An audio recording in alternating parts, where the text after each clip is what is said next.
स्वागत है आपका कैम्फी ऑनलाइन एकेडमी में। मैं अंकित शर्मा आज आपके बीच लेके आया हूँ डायमराइजेशन प्रोसेस को।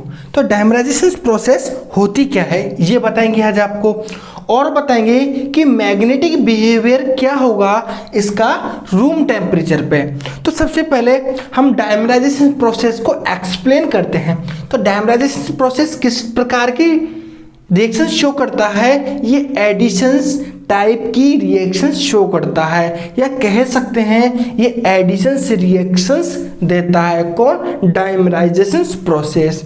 और हम देखते हैं कि जो डायमराइजेशन प्रोसेस के अंदर जो रिएक्टेंट पार्टिसिपेट लेंगे वो सेम नेचर के कंपाउंड होंगे, जैसे कि A+A। जो A और A कंपाउंड हैं इनका नेचर क्या होगा?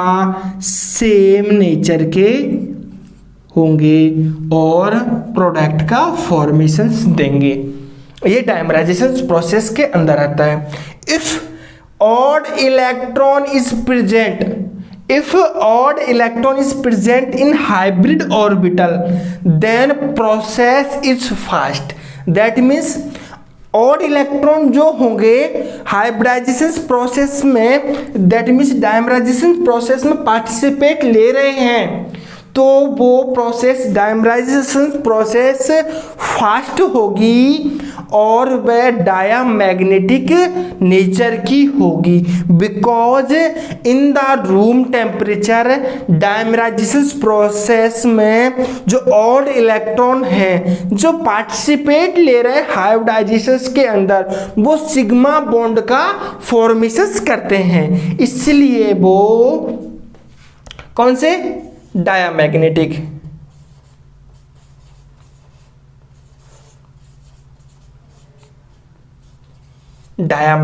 की होगी। यदि if odd electron is present in unhybrid p orbital में प्रेजेंट होंगे तो डायमराइजेशन जो प्रोसेस होगी वो स्लो प्रोसेस होगी और डायमराइजेशन प्रोसेस होने की टेंडेंसी बिल्कुल खत्म हो जाएगी। और इस प्रोसेस के अंदर जो मैग्नेटिक बिहेवियर होगा डायमराइजेशन प्रोसेस का वो पैरामैग्नेटिक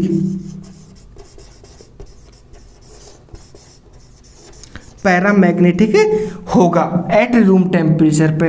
कैसे? इफ ऑड इलेक्ट्रॉन में जो ऑड इलेक्ट्रॉन प्रेजेंट होंगे अनहाइब्रिड p ऑर्बिटल में, डायमराइजेशन प्रोसेस होने की टेंडेंसी बिल्कुल स्लो हो जाएगी और जो अनहाइब्रिड p ऑर्बिटल में जो इलेक्ट्रॉन या लोन पेयर प्रेजेंट होगा वो पैरामैग्नेटिक नेचर शो करेगा। अब आपको हम क्वेश्चंस के द्वारा इसको समझाते हैं। तो क्वेश्चंस देखते हैं कि एक बार ये उतार लीजिएगा। क्वेश्चंस होगा आपके बीच कि विच विल डायमराइज्ड फर्स्ट, कि आपको पहचानना है कि इन दोनों में से कौन सा प्रोसेस फास्ट होगी, कौन सा प्रोसेस पहले डायमराइज होगा। जैसे कि ClO2 और दूसरा होगा ClO3।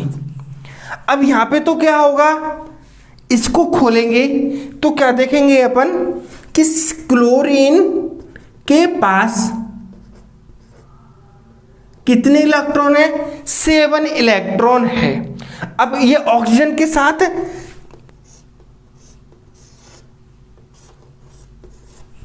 4 इलेक्ट्रॉन ने बॉन्ड बना लिया। अब एक लोन पेयर बच गया। मैंने आपको लास्ट लेक्चर में बताया था यदि लोन पेयर शेष रह जाता है तो वह ऑड इलेक्ट्रॉन में पार्टिसिपेट नहीं लेता, तो ये प्रोसेस किसके अंदर आ जाएगी कि अनहाइब्रिड p ऑर्बिटल के अंदर, और ये डायमराइजेशन प्रोसेस को क्या कर देगा? स्लो। तो ये तो होगा नहीं। अब आती है ClO3 के बारे में। तो क्लोरीन के आउटर सेल में इलेक्ट्रॉन कितने हैं? 7। 7 इलेक्ट्रॉन हो गए। ऑक्सीजन कितने के साथ जुड़ गया है? 6 के साथ।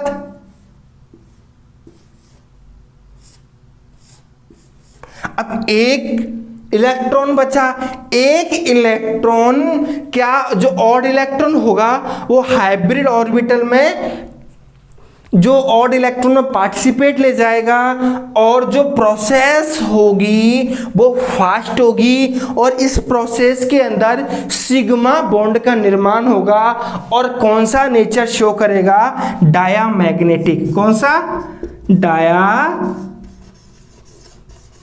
मैग्नेटिक नेचर शो करेगा।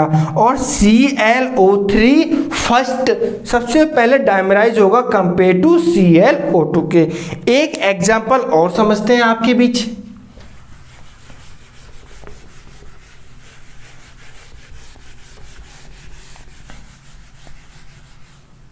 दूसरा एग्जांपल होगा एग्जांपल नंबर 2। एग्जांपल होगा ये होगा NO और NO2। NO2। अब NO को हम जानते हैं कि इसमें सेंट्रल एटम नाइट्रोजन, यहाँ पे भी सेंट्रल एटम नाइट्रोजन। अब नाइट्रोजन के आउटर सेल में इलेक्ट्रॉन कितने हैं? 5। ठीक है ना। अब 5 ये एरिया 1 2 3 4 और 5 इलेक्ट्रॉन। अब इसमें से 2 इलेक्ट्रॉन तो ऑक्सीजन के साथ बॉन्ड में बनाने में पार्टिसिपेट ले जाएगा। अब ये लोन पेयर बचा। मैंने आपको बताया था कि यदि लोन पेयर सेंट्रल एटम पे रहता है तो वह हाइब्रिडाइजेशन में पार्टिसिपेट नहीं लेता, तो ये डायमराइज नहीं होगा। और इसमें जो लोन पेयर बचेगा ही नहीं, क्योंकि 2 ऑक्सीजन, एक ऑक्सीजन ये जुड़ गया, एक ऑक्सीजन ये जुड़ गया। जो एक इलेक्ट्रॉन बचा, एक इलेक्ट्रॉन क्या होगा? ये हाइब्रिडाइजेशन में पार्टिसिपेट ले जाएगा और सिग्मा बॉन्ड का फॉर्मेशन करके ये डायमराइजेशन प्रोसेस को फास्ट कर देगा और ये सबसे पहले डायमराइज हो जाएगा। एक एग्जांपल आपको करने के लिए देता हूं मैं, वो होगा कि आपको उसमें से पहचानना है कि कौन सी प्रोसेस डायमराइजेशन की फास्ट होगी। एग्जांपल नंबर 3, CF3 और CH3। ये आपको बताना है कि इसमें से क्या बताना है आपको कि विच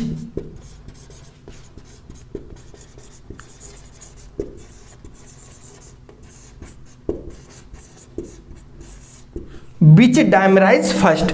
इसमें से कौन सा मॉलिक्यूल फर्स्ट सबसे पहले डायमराइज होगा, यह बताना है आपको। तो ये अपनी डायमराइजेशन प्रोसेस और इसका मैग्नेटिक बिहेवियर खत्म होता है यहाँ पे।